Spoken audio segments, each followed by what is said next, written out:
Hey everyone, Joey here, and today we're going to do a very quick video on the new OneXPlayer 3. This just arrived yesterday. I purchased it whenever it went up for pre-order, and so it just arrived, and we're going to talk a little bit about it. We're just going to do a very quick impressions. There's not going to be much in the terms of performance and anything like that, just to let you know, just because I, number one, don't have the space on the device to put it in, and number two, I don't have the space to put on the device to put it in. That'll be a future video. For now, I just want to talk about my first impressions on the entire device, the presentation, the design, all of it, so that you can get an idea of what to expect if you're planning to order one or if you have one ordered. The very first thing I want to point out is this thing is huge. This is massive. I have the OneXPlayer Apex, as everybody probably knows. I love this thing. And so this is massive. I went back to using this and it just feels like just small now in comparison. And this is still large. This is huge. But the OneXPlayer 3 is absolutely massive. Like, it is a very big device. It's also hefty. There is weight to it. I think it's nearing 1,000 grams, which, you know what? Surprisingly, not as bad as I expected. It is distributed pretty well, but I don't find it to be that bad holding it so far. I've only played with it one night, so grain of salt and all of that. But this thing is huge. And yeah, the screen is a lot better. You can imagine that. This has an 8-inch 1200p IPS screen. This has an 8.8-inch 1200p 144 hertz OLED screen with VRR and all of that. It's a gorgeous screen. It was the first thing that caught my eye. I'm like, yeah, that's amazing. It's also the same one that's in the Lenovo Legion Go 2, except you don't have to sell your firstborn to buy one of these. So that has a lot going for it. It's a really good screen, just bigger than I expected and bigger than I would probably want. I think this is a much better form factor for me personally, but I think people who like this size will like this because, yeah, it's really good. Now, there's a few things I want to talk about as far as controls go, because I was very interested in them. The sticks feel mostly identical to the Apex, except a little tighter, not as loose, which, I mean, I could give or take either way. They both feel great to me. I love these sticks. I love the caps on them. They're so comfortable. So to have that here again on the OneXPlayer 3 is amazing. So I'm very happy with that. I thought I would hate the D-pad. I do not hate the D-pad. This is a much better D-pad than I expected. It is raised, which was the thing that I thought would be a problem, but no, it's a really good D-pad. I was shocked at how good this is. Now, in the box, just to very quickly, in the box or the case and whatever comes with it, there is a second D-pad that you can put on that is much more like the original D-pad here. I have not tested this one. I actually like this one, so I'm just going to leave that. But if you want the other option, you do have it. So that was one thing I was worried about that turned out not to be a worry at all. On the right side, we have buttons that are much different than the Apexes. So these kind of stick out a little bit more and have a bit more travel, I guess, if you would say that. These are a little bit more sunk in and less travel. So they're both micro switch, but this has micro switch with more travel and this doesn't. I'm going to say I actually like the OneXPlayer 3s more than the Apexes, and I actually really like the Apexes. So that was an improvement here. Two things that I think got improved that I was not expecting, which is really cool to see. Now, taking a look at the top, and I don't know why the Apex is thicker, even though it has no battery. I think it's just this part at the top that makes it look like it's thicker. Otherwise, they're probably similar. The triggers, or shoulders, I mean, are a little different. They're a little less loud on the OneXPlayer 3, but still very good. You just can't push right at the top here. Not that you would want to, but it starts like right there. So there's a little bit of a gap there before you can push them, which the Apex doesn't really have.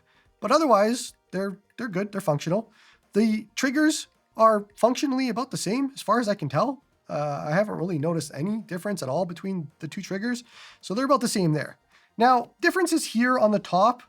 I don't remember if the Apex actually has a fingerprint reader for this. I think it does, but the OneXPlayer does for sure. I've been using this now as a fingerprint reader. It just stands out. It's got an LED. I don't know if you can turn that off if you wanted to. I don't mind it, but you do have that option. Otherwise, you have a 3.5 millimeter jack. You have the USB-A and 2 USB-C ports, plus the volume up and down, which are in the right spot finally. So volume down on the left, volume up on the right. the Apex had it swapped. And so you had to change that in software on both Linux and Windows side to fix that, which the OneXPlayer 3 doesn't have that problem, thankfully. On the bottom of the OneXPlayer 3, we have 2 speakers, which actually sound very good. I was surprised at that. We have a mini SSD slot, we have a micro SD card slot, and that's about it on the bottom here. Really, the only difference from the Apex is that the USB-C got moved to the top and you still have the other 2 slots there. So it's about the same, just moving those 2 slots. Now, when we look at the back, this is where some gripes start to come in. So we do have the trigger locks, and those are pretty good. I don't use them. I'm not a big fan of them, but if you want to lock the triggers into analog triggers to digital triggers, essentially, then you can do that. This has removable controls. So we're going to talk about that in a second. The Apex does not, so I'm going to move this out of the way. The OneXPlayer 3 has removable controls. And so one of the very first things that I noticed is when you remove them, which you have to kind of like push really hard. So you're pushing the little button on the back and then sliding up, and then they come off, and they're very light. There's not much happening in here. Very light kind of things. I will never ever do this. Removable controls is not what I'm looking for, which it's funny because I bought this device, but it's not what I'm looking for. And we're going to talk about why in a second, but they do come off, and then you just slide them back on and slide them in, and they click in. Now, by default, Windows makes a USB connection sound whenever you do that. So I had to go into the Windows sound settings and turn that off or connect and disconnect so that I don't have to hear that sound every time you take them off and on. Now, for me, it wouldn't matter because I'm never going to take them off. But for you, if you're ever going to take them off, you might want to turn that sound off so you don't have to hear it all the time. But here's the problem that I have with these 2 removable controllers. Number one, I don't need it. So, I mean, I'm skewed that way.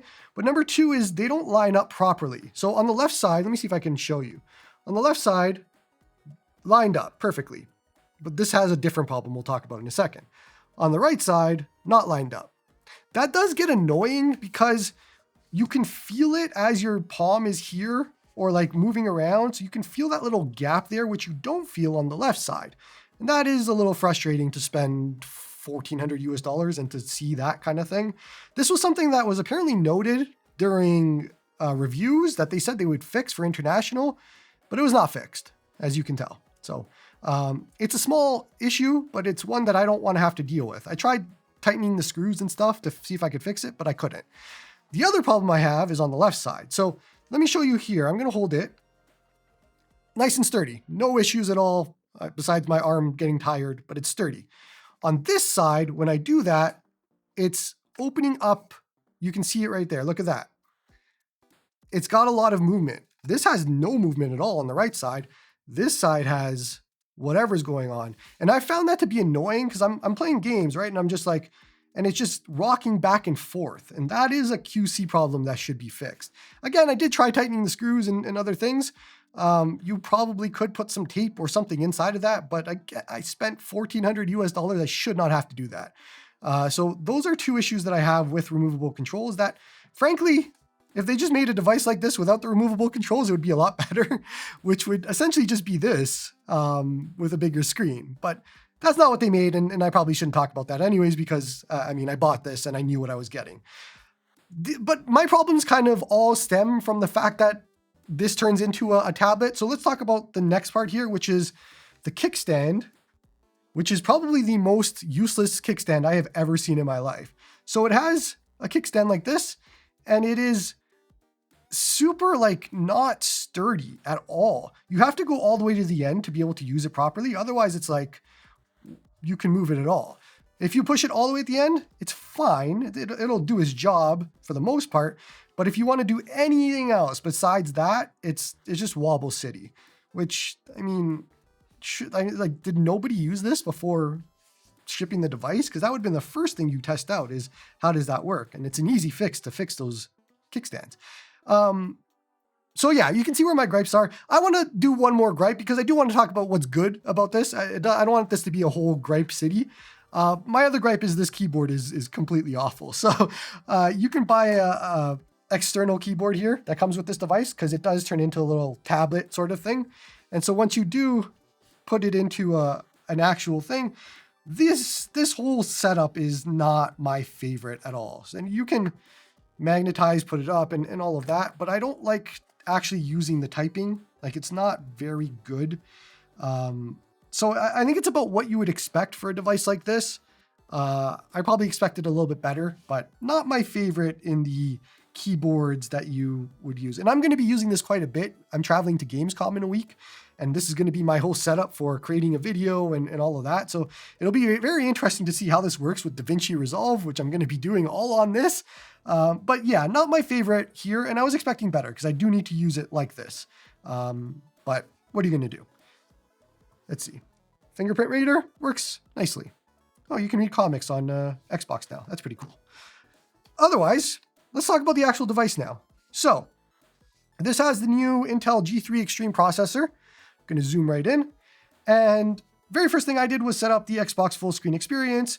There is a dedicated Xbox button now, which actually works for proper Xbox, which the Apex did not have. This has. That's great. That's one of the things I needed because the Apex did not work properly with Xbox full screen experience. So you could do whatever you want here. I have the Xbox and Steam. One weird thing that I've noticed is that my Steam games aren't showing up in here where they should on other devices, which I don't know how to fix, but I'll figure it out one day.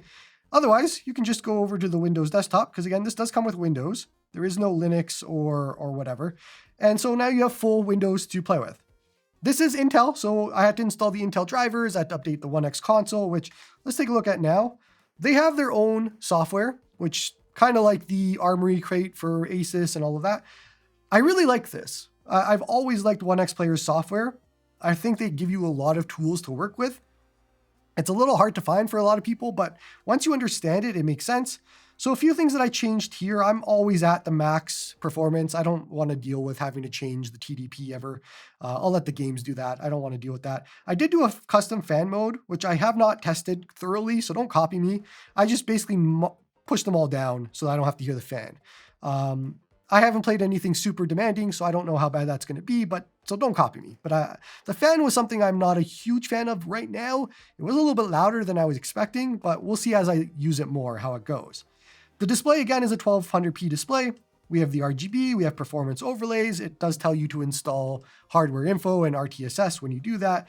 I did have to turn off the turbo because you don't want that on. It'll just heat up the device for nothing, so you don't need that. And we're going to pause right there. Now, Editor Joey here coming in. The rest of the video, or near the end of the video, we test Yakuza 0. And I noticed that the frame rates were all bad and I'm having issues. Turns out it's because I turned off CPU boost. I am used to turning off CPU boost on every handheld because it hasn't really been a thing that you needed to boost the CPU. Turns out with the G3 Extreme, you want this on or it severely affects your actual performance. So later on in the video, I'm going to be talking about the Yakuza 0 scenario and how I don't know what's happening and all of that. That is now solved. I want to just let you know in the video currently so that it's up to date. I didn't want to refilm the Yakuza part because it shows off quite a bit, but just know that is solved.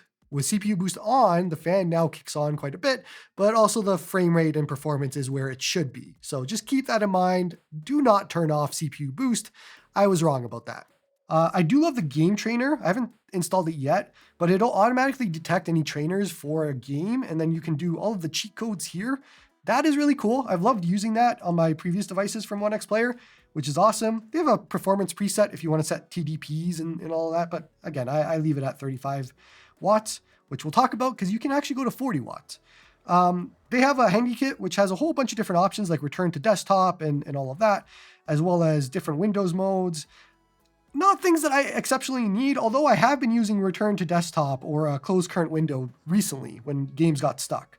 So I have had to use that.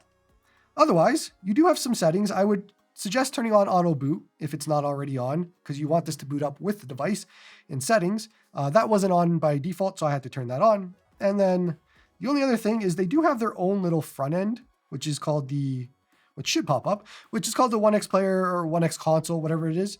And if we go through, you can add games and all that to here, but there's a lot that you can do here that I don't think a lot of people are aware of, like the button mappings and different joystick options, and all of that is here. But also if you jump one over, there's a bunch of settings here that you can do for translation. There's an update center. There's a resource center. So if you want to download some more platforms, you can do that, or you can do that yourself. I mean, you don't really need to use them to do that.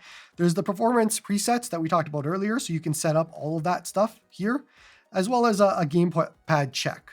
But also, if you just go over to, we'll go over a little bit more, or can I get there from here? No, we're just gonna tap it. There, settings. So if you go over here, you go to systems and hardware, you can see some more information about the G3 Extreme and storage space, how much you have. I don't have a lot, as well as advanced settings, which lets you unlock the maximum TDP to go to 40 watts. So you can do that if you wanted to. I have that off. I don't really need to. If performance isn't what I'm looking for from this device personally, that's not what I'm here for. But otherwise, there isn't really much reason to go into that except to update the device. So OneXConsole does get updates quite often. I am up to date right now, but you do want to go there to check your updates. And so I do want to take a very quick look at just the screen so I can show it off a little bit, because the screen is the biggest thing here, right? Like, you are buying this for an 8.8 inch, 144 hertz, 1200p OLED VRR display, and it looks fantastic. That was the one thing that stood out to me right away was, yeah, this is an amazing screen. And performance combined with it is a really good experience. Again, I haven't tested anything big because I have no space left to test it. I have to put in an SSD, but I'm waiting to see what OneXPlayer tells me about the controllers, because I don't want to rip it open and then have them tell me I've not be able to do warranty because I ripped it open. But the screen is gorgeous. This is a game that's running at 144 hertz. It's smooth. Everything's playing really well. That was one of the things that I noticed. It's all snappy. Everything's been snappy, not just games, but out in the operating system. Everything is super snappy, which I love to see, because yeah, the last thing you want is to buy a handheld and for nothing to be snappy. But everything's been very quick, and I just love showing off the screen because I think it looks great. I think this is a game that shows it off nicely, the colors, the OLED, all of it. So just want to show this off. Let's do another game. And so here we are with Yakuza 0, which is a super fun game that I really need to finish. I've done Kiwami 1 and Kiwami 2, but I have some reason not done Yakuza 0 and the other Yakuzas, so I need to get to them. And I'm just in here running around Kamurocho, I think it is. It's been a while since I played. Let's see if I can fight somebody and get that going. But otherwise, we're running pretty well here. What I've noticed really weirdly in Yakuza is, let me see if you can see it there at the top. We're not using all of the TDP for whatever reason. I don't know why it is in this game only, but it's not using the full. And so you can see my frame rate just tank for whatever reason. And if you look at my TDP, we're at full 35 watts. I have noticed this in a few games of the few games that I've played, and I don't know why or what's going on with that. Must be something I'm missing, because in cutscenes, even in cutscenes, like, it's just not using the full TDP. And so it's a weird scenario, which if somebody does know what's going on, I'm going to chalk it up to some Intel weirdness. But if somebody does know what's happening, please let me know. Cause yeah, so it's a weird scenario that I've noticed in a few different games now, that we're just not using the full power of the system. And obviously I want to use the full power. You can probably hear my little clicking. Oh, I'm dead. You can probably hear the little clicking. That's the noise of the micro click or micro switch buttons here. But yeah, games look great. I'm gonna have to dig into why the performance is being weird on some games. And again, performance today isn't a topic that we're gonna talk about, so something for the future for sure. Otherwise, that's gonna be it for today. That is all I wanted to talk about, was just very quick impressions of the OneXPlayer 3 now that I got it, and just see where we're going. I was playing around with streaming last night, and I had the lowest decoding times I've ever seen. I need to test that more, because if that's true and it actually works, then this is a beast for streaming. But we'll have that for another video. If you have any questions, let me know in the comments. Don't forget to like and sub to help the channel grow. Come join me on the Discord to talk all about retro gaming, and hope you all have a good one.